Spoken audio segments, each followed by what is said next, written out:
55. You will hear a phone conversation in which a woman talks to a public transport official about something she has lost. First, you have some time to look at questions 1 to 4.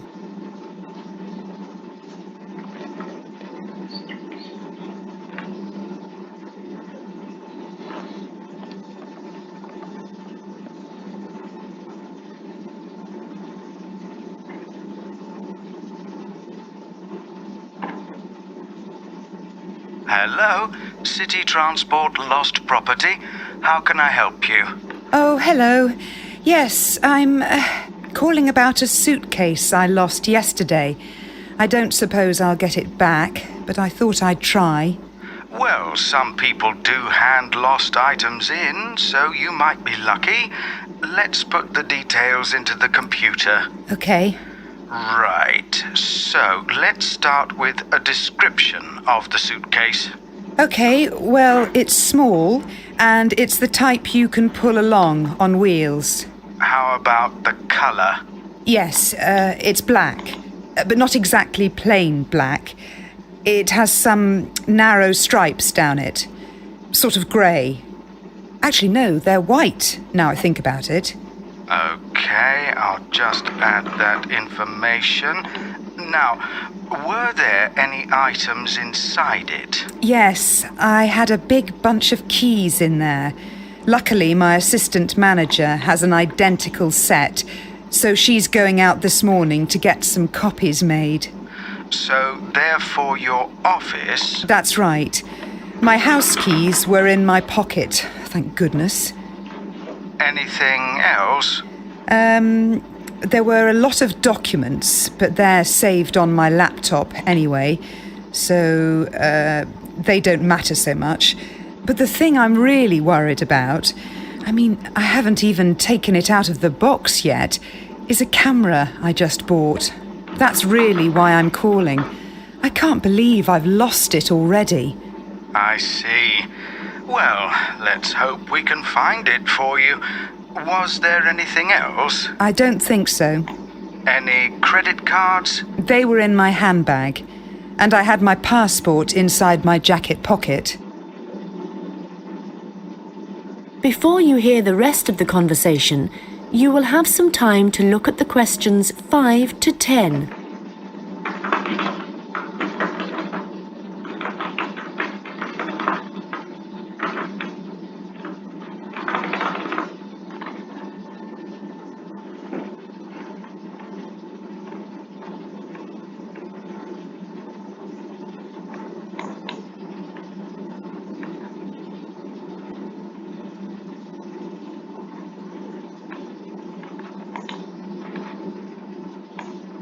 Now listen and answer questions 5 to 10.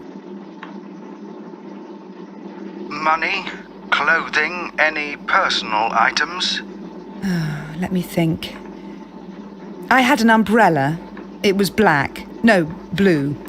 But obviously that isn't as important as the other things. No, but it all helps us identify your property and get it back to you.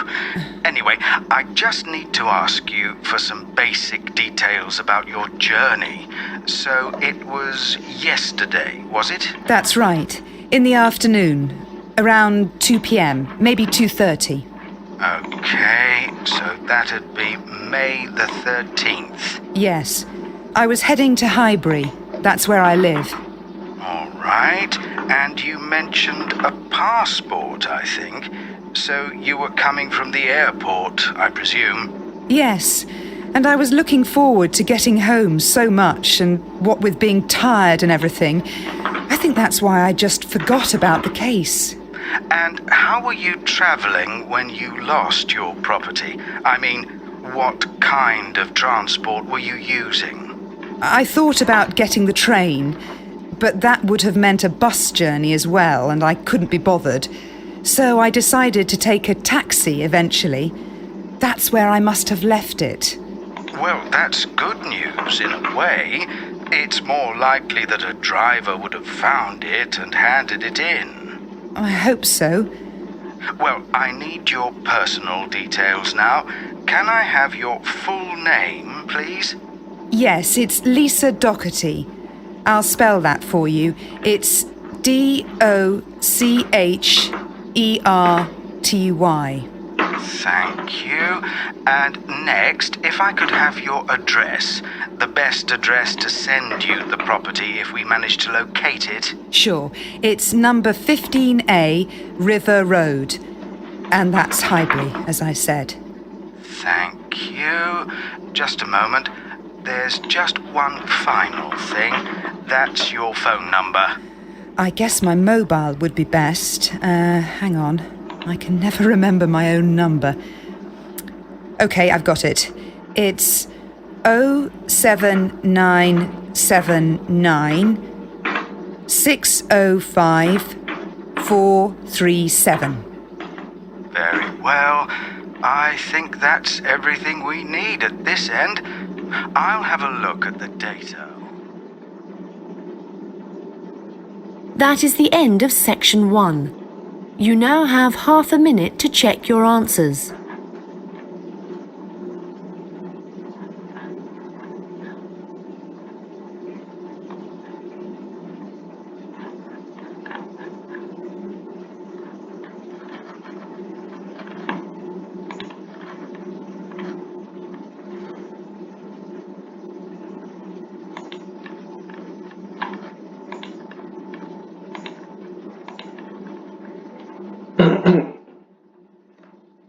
Now turn to section 2.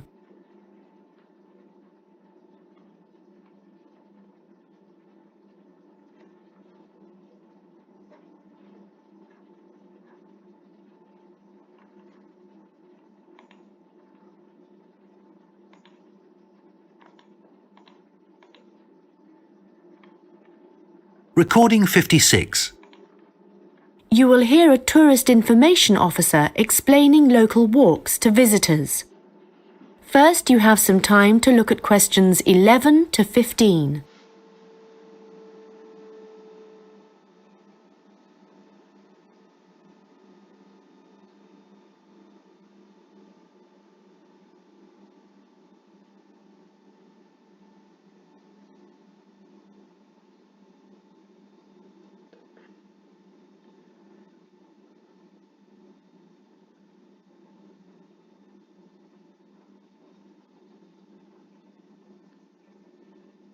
Welcome to everyone here. I hope you enjoy your stay in our village and enjoy the local scenery. I'll tell you a bit about the forest and mountain tracks in a minute. But first, I'll just give you an idea of where everything is in the village. So, we're here in the Tourist Information Center, and when you come out of the center, you're on Willow Lane, just opposite the pond. If you want to get to the supermarket for your supplies of food and water, go right. That's the quickest way, and then turn right at the top of Willow Lane. And it's the second building you come to, opposite the old railway station. If you're planning on doing some serious climbing and you need some equipment, we do have an excellent climbing supplies store just 5 minutes walk away. Turn left once you're outside the Tourist Information Center. Take Willow Lane all the way up to Pine Street. You want to go left along here. Then keep walking and go up Mountain Road on your right until you come to the next turning on the left. Head down there and you'll come to the climbing supplies store. If you get to the small building that sells ski passes, you'll know you've gone too far. You also need to head to Pine Street for the museum. It's small, but well worth a visit if you're interested in the history of the village and the old gold mining industry. So, when you reach Pine Street from here, you'll see the old railway line on the other side of the road. Turn left into Pine Street and keep going until you come to Mountain Road. And just past here, the museum will be on your left, just behind the railway line. Don't worry about crossing over the tracks. The train stopped running through here in 1985. If you're planning on following one of the easier forest walks, you might like to hire a bicycle. To get to the hire shop, again, you need to head to Pine Street. On the left-hand side of Pine Street, you'll see the town hall. Go down the little road that you come to just before it, and you'll find the bike hire shop just behind the hall. They have a good range of bikes, so I'm sure you'll find something that suits your needs. Last but not least, if you're hungry after a long day's trek, I can recommend our local cafe. Again, when you leave the Tourist Information Center, turn right and follow Willow Lane until it joins Pine Street. And right opposite, on the far side of the railway tracks, is the cafe. Before you hear the rest of the conversation, you will have some time to look at the questions 16 to 20.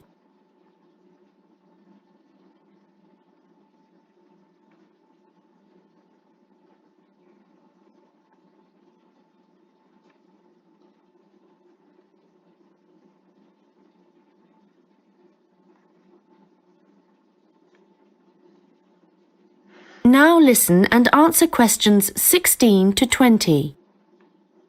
Okay, let me tell you a little bit about the different tracks we have here. All of them start at the end of Mountain Road, and you'll find a parking lot there where you can leave your vehicles. Let's start with North Point Track. It's a gentle route through lowland forest, good for biking and probably the one for you if you have small children. There's a wooden hut where you can stay at the end of the track, but be aware that it's really just an overnight shelter, and you'll need to take your own sleeping bags and cooking equipment. Another option is the Silver River Track. As the name suggests, you'd be following the river for most of the way, and you get to see some of our beautiful native birds. But the track also goes through a densely forested area. Unfortunately, the signposting isn't very good in places, and you do need good map reading skills to avoid becoming disoriented, which happens to visitors a little too frequently, I'm afraid. Valley Crossing will take you through some stunning scenery, but there are several points along the way where you'll need the level of fitness required to get over some pretty big rocks. Stonebridge is one of the shorter tracks, but very steep as it takes you up to the waterfall, and you do need to be in good condition to manage it. Lastly, the Henderson Ridge track will take you all the way to the summit of the mountain. Do bear in mind, though, that at this time of year the weather is very changeable, and if the cloud suddenly descends, it's all too easy to wander off the track. It's best to check with us for a weather report on the morning you think you want to go. On the way to the summit, there's a hotel which provides comfortable rooms and quality meals, so it's worth climbing all that. That is the end of section 2. You now have half a minute to check your answers.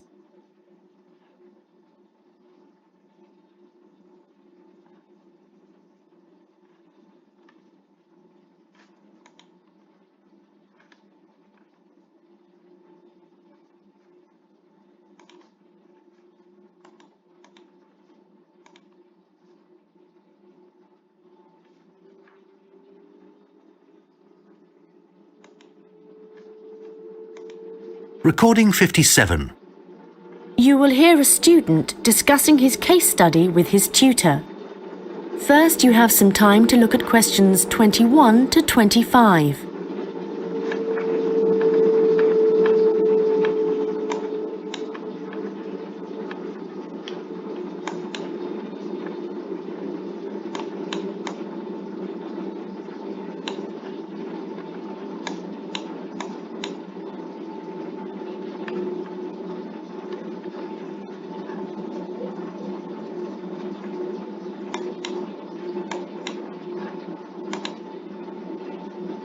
Well, James, I've had a look over your case study, and for a first draft, it looks promising. I have to be honest. When you told us we had to write about a furniture company, it didn't sound like the kind of thing that would interest me. But since then, I've changed my mind. Why's that? Well, as you know, Furniture Rossi is an Australian company, still comparatively small compared to some of the high street stores, but it's got plans to expand into foreign markets. So I chose it for that reason. It's going through a transition. It's a family-run business aiming to build a global brand. All right, and you've made that clear in your writing. One thing, though, that I think you've overlooked is why Luca Rossi started a furniture company here in Australia in the first place. Well, he'd just got an arts degree, hadn't he? And people were trying to talk him into an academic profession, but he wanted a practical job, something he thought would be more satisfying in the long run. His grandfather had been a craftsman. He'd made furniture in Italy, and he'd passed this skill on to Luca's father. And, well, Luca thought he'd like to continue the tradition. Yes, that was the motivation behind his decision. And what was it, do you think, that gave Furniture Rossi a competitive edge over other furniture companies? I wouldn't think it was price. It's always been at the higher end of the market. But according to my research, it was to do with the attitude of the employees. They were really focused on giving good customer service. Yes, Luca Rossi insisted on that. Their promotional campaigns also emphasised the fact that the wood only came from Australian forests. But that was the case with their rivals too, so it wouldn't have made them stand out. Okay, we'll have a careful look at the content of your case study in a minute, but I just want to make a general comment first before you start writing your second draft. Okay. Yes, what I'd like to see more of is your opinion. A bit more critical thinking rather than the bare facts.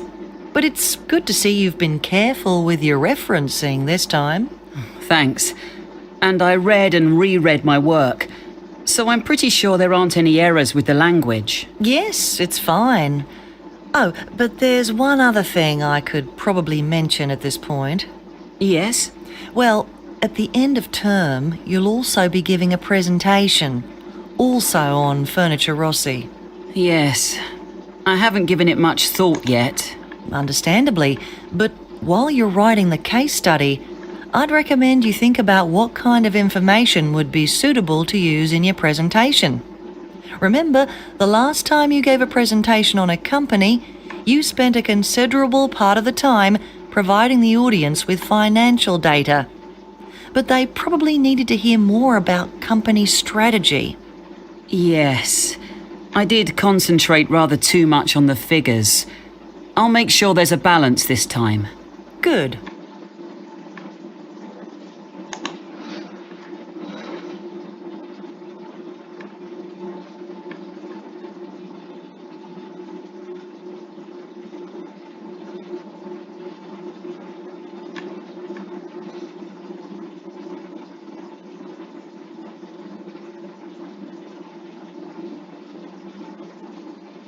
Now listen and answer questions 26 to 30. Okay, so let's just think about the content of your case study, the history of Furniture Rossi.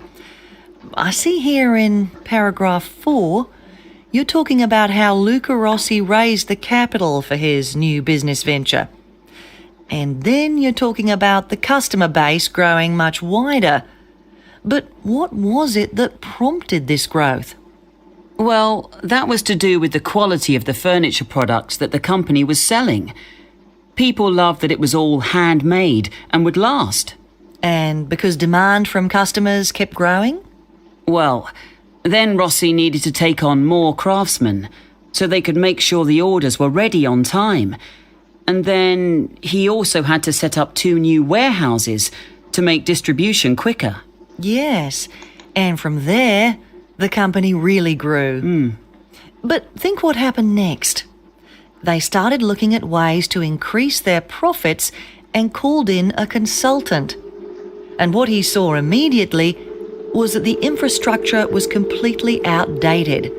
They were paying 3 full-time admin staff just for data entry. So he recommended they upgrade their software programs, and that, in turn, cut operational costs and just speeded everything up. I'm surprised they didn't get onto that earlier. But I suppose Luca Rossi was more interested in the design aspect, rather than the finance side of things. Yes, I imagine that's why he eventually turned the day-to-day running of the company over to his son.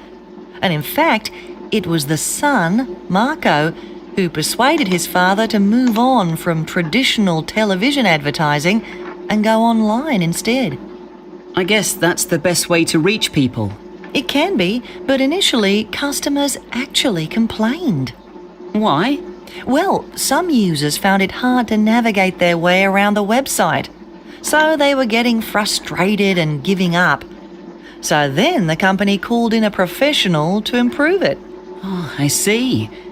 He must have done a good job. They've had a continuous 3-year rise in revenue, so things must be going well. Indeed. And what of the future? Well, I probably need to talk about this a bit more in the concluding paragraphs, don't I? Consumers are already aware of the quality of the furniture, that's for sure. But I think the company is aiming to publicise their values. The fact that they have respect for beauty, durability and functionality, and the environment. A lot of companies are... That is the end of section 3. You now have half a minute to check your answers.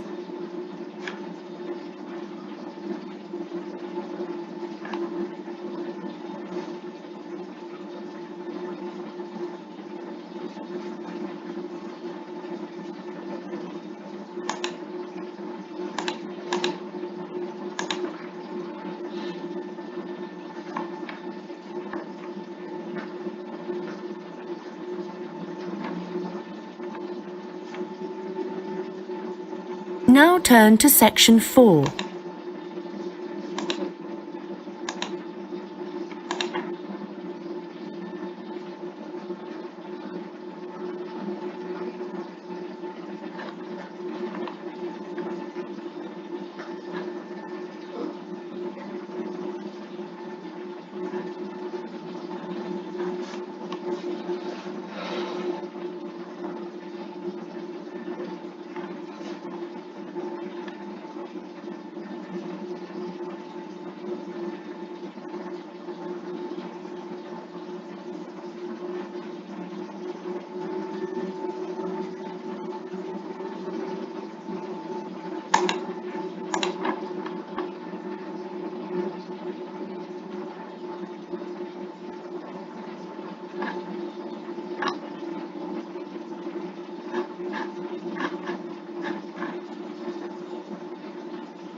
Recording 58. You will hear a lecture about rock art. First, you have some time to look at questions 31 to 40.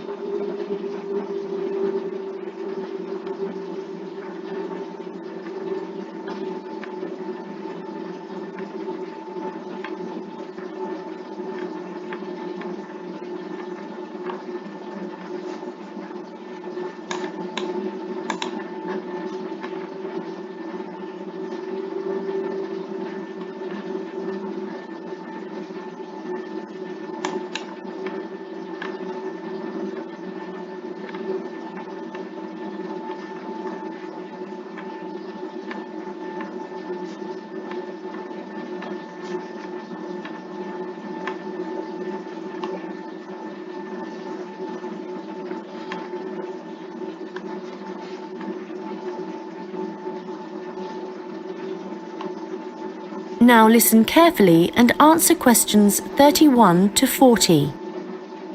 Hello everyone and welcome. As part of this series of lectures on the development of early humans, Today we are looking at rock art, the paintings and drawings produced by prehistoric peoples as they spread across the continents. If you've been lucky enough to look at a piece of rock art close up, you will know it's an experience that makes you wonder about the passage of time and our own history.